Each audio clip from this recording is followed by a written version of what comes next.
যারা কলকাতা বিশ্ববিদ্যালয়ের অন্তর্গত BA first semester, second semester বা থার্ড সেমিস্টারে পড়ছো এবং যাদের ফিলোসফিটি আইডিসি সাবজেক্ট রয়েছে, আজকের ভিডিওটা তাদের জন্য।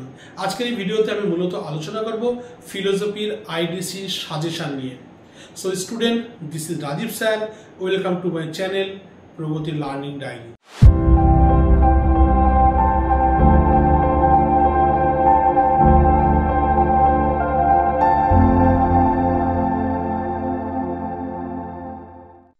এখানে আমি তোমাদের কিছু 5 নম্বরের প্রশ্ন এবং কিছু 10 নম্বরের প্রশ্ন দিলাম। তোমরা যে কলেজে পড়ো না কেন, সমস্ত কলেজের ক্ষেত্রে এই প্রশ্নগুলো কমন পেয়ে যাবে। প্রথমে আমরা আলোচনা করব 5 নম্বরের প্রশ্ন নিয়ে। 5 নম্বরের প্রশ্নগুলোর প্রথম অধ্যায়টি দেখো। প্রথম অধ্যায়ে 3টি প্রশ্ন দেওয়া হলো। একটি হলো শান্তির সংজ্ঞা দাও। নাম্বার 2, নেতিবাচক শান্তি এবং ইতিবাচক শান্তি বলতে কি বোঝো। নাম্বার 3, শান্তির প্রকারভেদগুলি লেখো। এবার দ্বিতীয় অধ্যায় প্রথম প্রশ্ন, শান্তি প্রতিষ্ঠায় বাস্তববাদী তত্ত্বটি আলোচনা করো। নাম্বার 2, শান্তি প্রতিষ্ঠায় উদারনীতিবাদ তত্ত্বটি লেখো। নাম্বার 3, শান্তি প্রতিষ্ঠায় আদর্শবাদী তত্ত্ব আলোচনা করো। এবার দেখে নেওয়া যাক তৃতীয় অধ্যায় প্রথম প্রশ্ন হলো সেক্স ও জেন্ডারের মধ্যে পার্থক্য লেখো। নাম্বার 2, সংঘর্ষ ও শান্তির মধ্যে সম্পর্ক লেখো।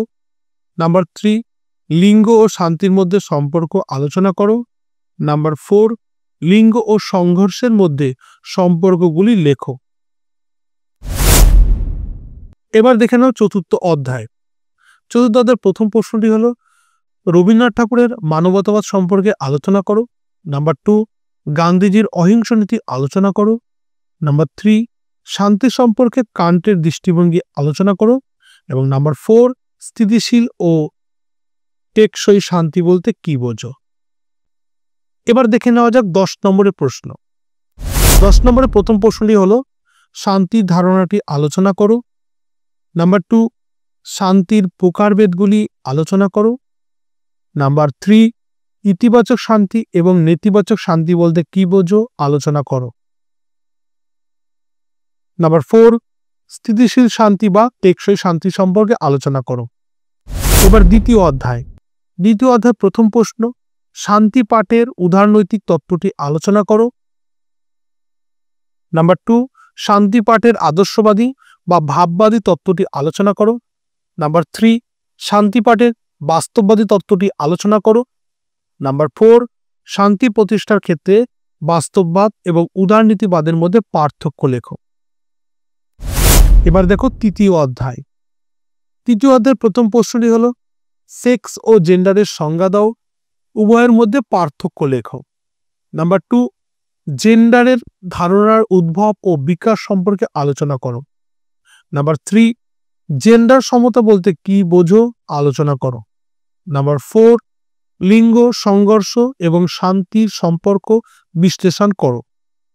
নাম্বার 5, শান্তি শিক্ষায় জোহান গাল্টুং এর অবদান আলোচনা করো। এবার দেখো চতুর্থ অধ্যায় প্রথম প্রশ্নটি হলো কান্টের চিরস্থায়ী শান্তির পূর্ব শর্ত এবং প্রধান শর্ত সমূহ আলোচনা করো। নাম্বার 2, কান্টের নৈতিক সম্পর্কের ধারণাটি আলোচনা করো। নাম্বার 3, রবীন্দ্রনাথ ঠাকুরের আধ্যাত্মিক আদর্শবাদ ধারণাটি আলোচনা করো। নাম্বার 4, গান্ধীজির অহিংসা ধারণাটি আলোচনা করো। ভিডিওটি ভালো লেগে থাকলে অবশ্যই একটি লাইক করে দিও। চ্যানেলে নতুন হয়ে থাকলে চ্যানেলটিকে সাবস্ক্রাইব করে দিও এবং তোমাদের সহপাঠী বন্ধু যাদের এই সাবজেক্টটি রয়েছে তাদের ভিডিওটি অবশ্যই শেয়ার করে দিও।